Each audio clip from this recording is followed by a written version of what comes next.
BJP आज अपनी जाल में खुद फंस चुकी है। बीजेपी को लगा था कि भैया सजा सुनवा देंगे, सदस्यता रद्द करवा देंगे, मेरी बात तो सुन लो।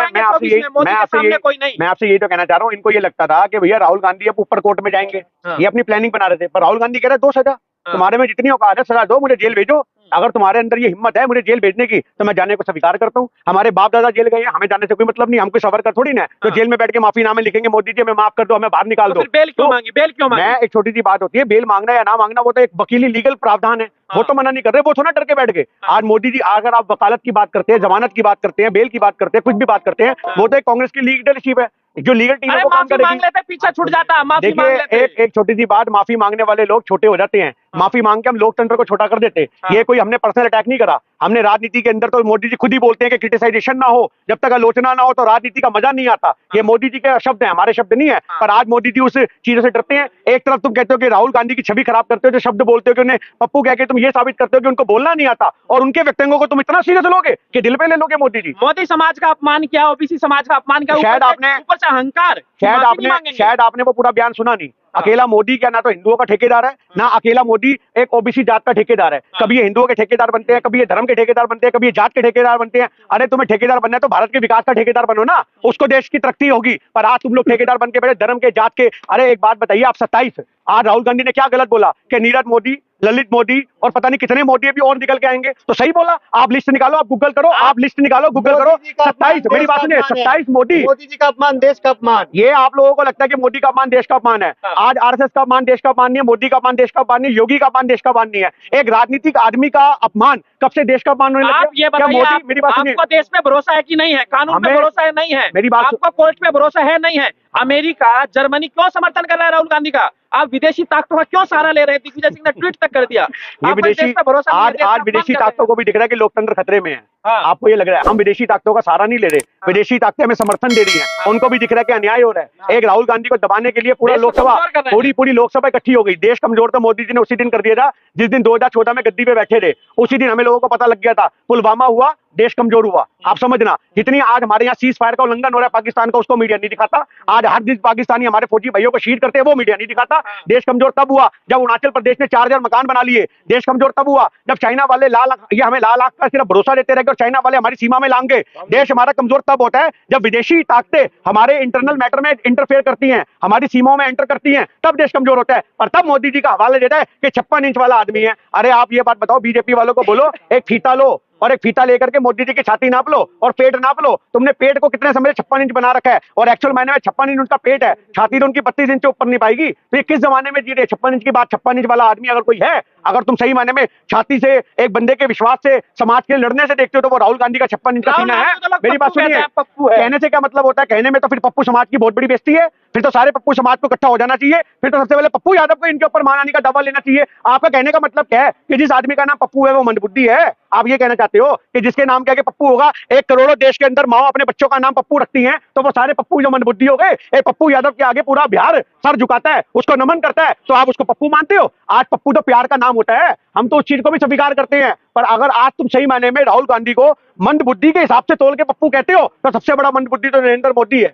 जिसको अपने शब्दों के अंदर ये नहीं पता कि हमें बोलना क्या है। नरेंद्र मोदी के शब्दों की अगर आप बात करोगे, आज राहुल गांधी से माफी की बात करते हो, अरे इनकी तो लिस्ट ही बहुत बड़ी है। ये तो कहते हैं भारत सपेरों का देश है, तो नरेंद्र मोदी कौन है? सपेरा पकड़ने वाला है, सांप पकड़ने वाला आदमी है। तो ये बोलना चाहिए। नरेंद्र मोदी विदेशों में जाके बोलते हैं हमें भारत में पैदा होने में पाप लगता है, शर्म आती है। तो आप ये सवाल करो नरेंद्र मोदी से, तुम्हें भारत में शर्म क्यों आती है? बेटी बचाओ बेटी पढ़ाओ, जो तुम्हारे मन की मंशा है तुम वो लोगों के आपने जाहिर करते हो। पटना हाईकोर्ट से भी नोटिस मिल गया राहुल गांधी को, वहां पर पेश होना है। अभी जो है यूके, वहां से भी जो है ललित मोदी ने कहा कि हम जो है केस दर्ज करेंगे। अब कैसे देख रहे हैं राहुल गांधी? अरे उन भगोड़ों की तरफ से घिर गए हैं। ललित मोदी हो या आपके नीरव मोदी हो, इन भगोड़ों की इतनी औकात होगी? ये हिंदुस्तान की पूरी ईट की ईट चुरा करके ले गए और ये आज केस की बात करते हैं। आज सोचने की बात है ये भागे कैसे, आप सोचो ना। अरे सबसे बड़ी बात, लोग ये सवाल नहीं करते नरेंद्र मोदी से कि नीरव मोदी से। मेरी बात सुनो, आज मोदी कह रहे हैं तो भारत का पैसा वापसी दिया, भारत का पैसा वापसी दिया, राहुल गांधी पे केस होगा। जब हुकूमत करने वाले, शासन करने वाले अपने बाप बन के बैठ गए ना, तब हर आदमी की बिल से अपना बाहर निकल के आ जाता है। आज तक तो ललित मोदी बाहर नहीं आया, नीरव मोदी बाहर नहीं आया। आज अपने बाप का संरक्षण दिखा तो फटाफट से निकल के बाहर आ गए। तो आज सोचने की बात हमारे देश में ये है कि जब तक हमारे देश के अंदर, जब तक हमारे प्रधानमंत्री बनना चाह रहे हैं क्या? प्रधानमंत्री जबकि पूरा देश मोदी को चाहता है। मोदी को प्रधान पसंद करता है, तीसरी बार मोदी प्रधानमंत्री बनेंगे। प्रधानमंत्री बहुत छोटा पद है उनके लिए, आप याद रखना। अच्छा, राहुल गांधी अब राहुल गांधी आप एक बात बताइए, महात्मा गांधी कौन से प्रधानमंत्री थे? आज नोटों पे छपे हैं, कहीं पे नोट देते हो आपको। एक मिनट मेरी बात पूरी होनी चाहिए। महात्मा गांधी कौन थी आप बताओ ना, महात्मा गांधी कौन थे? क्या प्रधानमंत्री थे? आज पूरा देश उनको नमन करता है। आज आपका प्रधानमंत्री नरेंद्र मोदी, जिसको आप कह रहे हो कि भारत उनको सलाम करता है, वो भी नरेंद्र मोदी। आज उनके संगठन के लोग जो महात्मा गांधी को 2 अक्टूबर पे गोली मारते हैं, उनके पुतले को फूंकते हैं, और वो भी वहां जाकर के महात्मा गांधी की नतमस्तक होते हैं। आज इस बात को समझो। आज हो सकता है कि अगर राजनीतिक समीकरण कहीं भटक गए तो आपको राहुल गांधी उस ओहदे पे नजर आएगा जहां पर सही मायने में महात्मा गांधी का भी एक ओहदा था। महात्मा गांधी राहुल गांधी राष्ट्रपिता नहीं है, ये राष्ट्र ब्रदर बनेंगे। ये राष्ट्र, आज मेरी बात सुनो, अभी तक हमारे देश के अंदर 2 अटैक चलते आ रहे हैं। राष्ट्रपिता का नाम किसको कहा जाता है? महात्मा गांधी को। और माता किसको? मदर टेरेसा को। अभी तक भाई निकल के नहीं आया था। तो हो सकता है राष्ट्र का अगर भ्राता कोई निकल के आए तो वो राहुल गांधी ही हो। अगला इंसान राहुल गांधी हो, जो आज किसी को गले लगाने से पहले ये नहीं सोचता कि वो किस जात का, किस धर्म का आदमी है। भारत जोड़ो यात्रा में उन्होंने आज खुद बोला, भिक्षा मांगने वाले तक को उन्होंने गले लगाया। और आज नरेंद्र मोदी साहब से पूछो, आप तो वहां पे जाते हो तो लाल कारपेट बिछाते हो, कूड़े की बोतलें उठाती दिखती हैं, तो वो इनका एक प्रोपोगेंडा होता है। 4 बोतलें खुद फेंकते, 4 बोतलें खुद उठाते हैं। कहीं से 4 बोतलों के अलावा 4 पत्ते लाएंगे, कचरा लाएंगे, झाड़ू मारेंगे और कहेंगे श्रमदान कर रहे हैं। बताइए, कर्नाटक में राम मंदिर बना रही है बीजेपी। देखिए, कर्नाटक में तो भी सरकार ही बीजेपी की हटने वाली है। आपको कर्नाटक के अंदर अभी आपको समीकरण दिख रहे?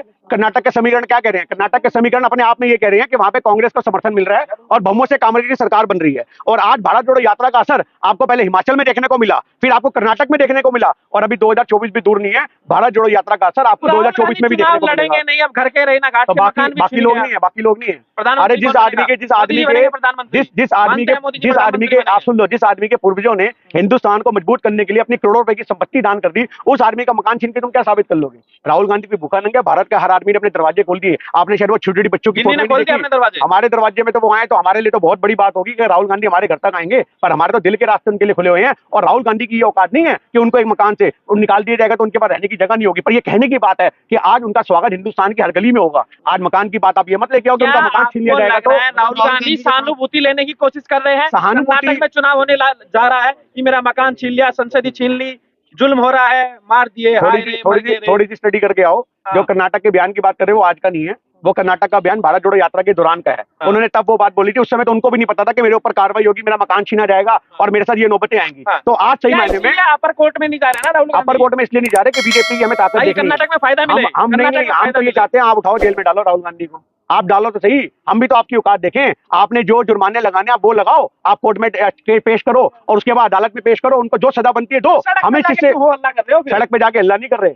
आज हम सड़क पे लोगों को मजबूत कर रहे हैं। आज लोगों को हम ये आईना दिखा रहे हैं कि जिस प्रकार से राहुल गांधी को कमजोर किया जा रहा है, जिस प्रकार से एक आदमी के पीछे पूरा प्रशासन लगा हुआ है। आज सोचने की बात है कि लड़ना चाहिए था मोदी को चाइना से, लड़ना चाहिए था पाकिस्तान से, लड़ रहे हैं राहुल गांधी से। एक तरफ कहते हैं कि राहुल गांधी की हम वैल्यू नहीं समझते और एक तरफ राहुल गांधी के नाम के इनको कसीदे पढ़ने को मिलते हैं। आज सारा दिन राहुल गांधी के नाम से इनको नींद नहीं आती। नरेंद्र मोदी साहब को आप अगर देखोगे रातों को, उनका पता लगेगा तो इनकी नींद पूरी नहीं हो पाती राहुल गांधी के नाम से। रातों को खड़े हो जाते हैं, राहुल राहुल दिखता है, सपने में चिल्लाते हैं, राहुल गांधी का नाम लेते हैं। अरे वो दिन दूर नहीं है जब नरेंद्र मोदी भी हाथ में माला पकड़ के राहुल गांधी, इंदिरा गांधी, राजीव गांधी, नेहरू जी ये करते नजर आएंगे। थोड़े दिन की और बात है, इनका संन्यास होने वाला है। कांग्रेस के पास क्या बचेगा? क्या चीज?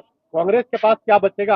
किस बारे में? जेल जाने के बाद क्यों हम खड़े हैं कांग्रेस के बाद, हम बचेंगे। कांग्रेस की एसेट से हिंदुस्तान है। आप मेरी बात सुनो, कांग्रेस के फेस से मतलब नहीं होता। फेस तो केजरीवाल भी नहीं था, कहां से पैदा हुआ, कहां से निकल के आ गया? प्रियंका गांधी हमारे लिए बैठी है। अब ये कहां से लगा लोगे कि राहुल गांधी जेल जाएगा तो और प्रधानमंत्री का कोई चेहरा नहीं है? ये मतलब नहीं है। आज प्रियंका गांधी बहुत मजबूत है, आज प्रियंका गांधी को समर्थन देगी कांग्रेस पार्टी। अगर ये अपनी चालों में कामयाब हो जाते हैं, अपने षड्यंत्रों में कामयाब हो जाते हैं, तो ये आप अपने दिमाग से निकाल दो कि राहुल गांधी अगर ये किसी भी तरीके से इनके षड्यंत्र का शिकार होकर के चुनाव नहीं लड़ेंगे तो प्रधानमंत्री का हमारे पास चेहरा नहीं है। कांग्रेस पार्टी ने दुनिया के अंदर चेहरे साबित करे हैं, भारत का नाम एक बड़े मुकाम करने के लिए। संसद देख पाएंगे राहुल गांधी? संसद देख क्या पाएंगे? संसद में बैठे नजर आएंगे। थोड़े दिन और रुक जाओ, ये बीजेपी वाले हाथ जोड़ के पैर जोड़ करके आपको नजर आएंगे। उनको खुद बोलेंगे कि भाई साहब हमसे गलती हो गई, हम माफीनामा लिखते हैं आपके आगे, हम सावरकर के वंशज हैं, हमें माफी लगाने लिखने में शर्म नहीं आती। राहुल गांधी के पास चिट्ठी आएगी, हिडन कैमरे के अंदर से देखा जाएगा, जिसमें मोदी जी ने भी लिखा होगा मेरे पुत्र मेरे को माफ कर दे। हम पूरे संसद के लोकसभा के मेंबर हमसे माफी मांगते हैं, तो वह अपनी गद्दी पे बैठ, तू हमें जितना मर्जी कोस ले, तू अडानी से मेरे जितने मर्जी खुलासे कर ले, पर भारत की जनता आज हम जहां जा रहे हैं हमारा बॉयकॉट कर रही है। आपको नजर आएगा जिस जिस जगह नरेंद्र मोदी जाएगा वहां पे सिर्फ एक ही नारा होगा, तानाशाही मुर्दाबाद, नरेंद्र मोदी मुर्दाबाद, लोकतंत्र जिंदाबाद, राहुल गांधी जिंदाबाद, कांग्रेस पार्टी जिंदाबाद। ये आपको बहुत जल्द देखने को मिलेगा। आरएसएस भाजपा वाले और इनके संगठन के लोगों के तो पंजाब के अंदर ही आपने पुतले फूकते हुए देख लिए थे। अरे आज तक के प्रधानमंत्री का किसी ने पुतला नहीं फूका होगा दशहरे के दिन। आप समझो, दशहरे के दिन किसी आज तक के इतिहास में किसी ने पुतला नहीं फूका होगा। और ये नरेंद्र मोदी था, ये किसान आंदोलन के बाद हर जगह लोगों ने रावण की जगह नरेंद्र मोदी का चेहरा लगा के फूक दिया। ये तो सम्मान पाते हैं। आज विदेशों में जाते हैं, आप समझो, विदेशों में लोग के डंका बजता है, अपनी टीम साथ में लेके जाते हैं जो नरेंद्र मोदी जिंदाबाद के नारे लगाती है। आप समझो, भारत के वहां पे अगर जो रहने वाले लोग हैं वो काले कोले से लिखती हैं Narendra Modi go back, Narendra Modi go back, तानाशाही मुर्दाबाद, नरेंद्र मोदी मुर्दाबाद। वो हमारे देश की मीडिया नहीं दिखाती। सच्चाई सिर्फ यही है, अगर हमारे देश की मीडिया 4 दिन के लिए ईमानदार हो जाए तो आपको पूरे हिंदुस्तान का रुख बदला हुआ नजर आ जाएगा। पर नेशनल मीडिया ने आज गुलामी की वो बेड़ियां अपने पैरों में बांध रखी हैं जिसके चढ़ावा नरेंद्र मोदी की संगठन, उनकी टीम, अडानी की टीम, ये सब उनको पहुंचाती है। ये हमारे देश में कमी है। राहुल गांधी अभी थोड़े दिन में आपको दिखेंगे, आपको सदस्यता बहाल होती भी दिखेगी, आपको केस खत्म होता भी दिखेगा। और ये कोई इलीगल नहीं, ये लीगल तरीके से होगा। पर आज कांग्रेस पार्टी चाहती है कि हम देखें तो सही कि जुल्म करने वाले, हम चाहते हैं कि जुल्म करने वाले तेरी औकात क्या है। राहुल गांधी देश छोड़कर नीरव मोदी थोड़ी ना है, उनके नाम क्या कि मोदी छोड़ना लग रहा है, ललित मोदी छोड़ना लग रहा है, उनके नाम क्या कि नरेंद्र मोदी वाला मोदी छोड़ना लग रहा है, सावरकर छोड़ना लग रहा है। वो तो मोदी जी का काम है जो अपने शब्दों में पहले ही बयान दे चुके हैं। एक इंदिरा गांधी जी जो बोलती थी कि इस एक एक बूंद मेरे खून की जो है वो देश के काम आएगी, और नरेंद्र मोदी का बयान क्या देता है कि मैं तो झोला उठाऊंगा और निकल लूंगा। अब आप सोचो, एक परिवार की बात नहीं हो रही, हम प्रधानमंत्री की बात कर रहे हैं। हमने अगर आज मेरी बात सुने, इंदिरा गांधी की बात की कि उससे पहले कोई और प्रधानमंत्री नहीं है, सारे गांधी परिवार की बने हैं। कितने प्रधानमंत्री, आपसे सवाल करता हूं, देश में अब तक के कितने प्रधानमंत्री हैं? क्या सारे गांधी परिवार से हैं? थोड़ी स्टडी कीजिए, आपको पता लगेगा। तो जो ज्यादातर से क्या मतलब है, ज्यादातर और उसमें फर्क नहीं होता। 50 साल में 3 प्रधानमंत्री निकल गए तो कौन सी आफत आ गई? आप बताओ इस बात को। और उन्होंने देश बनाया है, मोदी जी बन गए तो क्या आफत आ गई? आफत आ गई, देश बेच दिया। ये आफत आ गई हमारे देश की लोकतंत्र, हमारे देश की। अरे काहे का गरीब माँ का बेटा, जिस जमाने में ये भीख मांगने की बात करते हैं उस जमाने में अमेरिका में इनकी फोटो नजर आती है। काहे के भिखारी थे ये, इतना स्टैंडर्ड का भिखारी तो फिर हिंदुस्तान का हर आदमी बनना चाहेगा। मोदी जी को जेल में डालने की हाँ जी, कांग्रेस ने कई चालें चली थी मोदी जी को जेल में डालने के लिए। कांग्रेस ऐसे उठाएगी तो को जेल में नहीं डालती। कांग्रेस उनको जेल में डालती है जिन महीनों में जिन्होंने घपले करे होते हैं। नरेंद्र मोदी तो भीख मांगता था बेचारा, वो काहे का घपला करेगा? भिखारी कोई घपला थोड़ी ना करता है। तो वही वाली बात है, भिखारी को तो हम खुद रास्ता देते हैं, ले भैया 2 रुपए और ले और आगे निकल। जो आदमी, मोदी जी ने कहा कई जाल बिछाए थे जेल में डालने। राहुल गांधी पे जुल्म नहीं हो रहा है, षड्यंत्र हो रहा है। जुल्म और षड्यंत्र में बहुत बड़ा फर्क होता है। जुल्म तो कमजोरों पे होता है, राहुल गांधी कमजोर नहीं है, राहुल गांधी एक ताकत है, हिंदुस्तान का एक मजबूत सिपाही है। तो ये आप छोड़ दीजिए कि राहुल गांधी जुल्म हो रहा है, ये षड्यंत्र हो रहा है। और इस षड्यंत्र का खुलासा कर रहे हैं, और खुलासे के लिए 2 शब्द बोलूंगा। सिर्फ मात्र 16 दिन के अंदर, आप समझो 16 दिन के अंदर केस रीओपन होता है, 16 दिन के अंदर उनको सजा होती है। 27 फरवरी को एक नया जज आता है जो फैसला सुनाता है, और आज 23 मार्च को उनको सजा हो जाती है। वापस तारीफ करनी चाहिए ना कि जल्दी जल्दी फैसला हो रहा है। बलात्कार के मुकदमों में क्यों नहीं होते फैसले जल्दी जल्दी? आप ये बात बताओ, बहन बेटियां रोती रहती है, मरती रहती है, कोई न्याय नहीं मिलता। आज आप सोचो, आज आपको हाथरस कांड नहीं दिखा, लड़की को रातों रात जला दिया, न्याय आज तक नहीं मिल पाया। आप समझो, कठुआ का बलात्कार हुआ, उसके घर वालों को फूकने की बात कर दी गई। आपको ये इनका और दिख जाएगा कि जितने बीजेपी के नेता बलात्कार करते हैं, अभी लड़कियों को घसीट दिया, उसको तो न्याय नहीं मिला। आप समझो, बुद्ध विहार में रोनी के अंदर तो कैसे न्याय मिलेगा? आज हमारे देश में अगर कोर्ट वालों से हमारा ये मामला है, जिन बहन बेटियों के मुकदमे ड्यू हैं, बलात्कार के किस्से चल रहे हैं, उन सभी लोगों से मेरा निवेदन है, सूरत की कोर्ट में जाओ, उस जज के बाद अपनी फाइल पेश करो और वहां वकील पकड़ो और जज को बोलो, जिस प्रकार से तूने 20 दिन में राहुल गांधी का फैसला सुनाया है, हमारे भी दोषियों को सजा सुना, हमारी भी इज्जत लूटी गई है, हमें न्याय कब मिलेगा?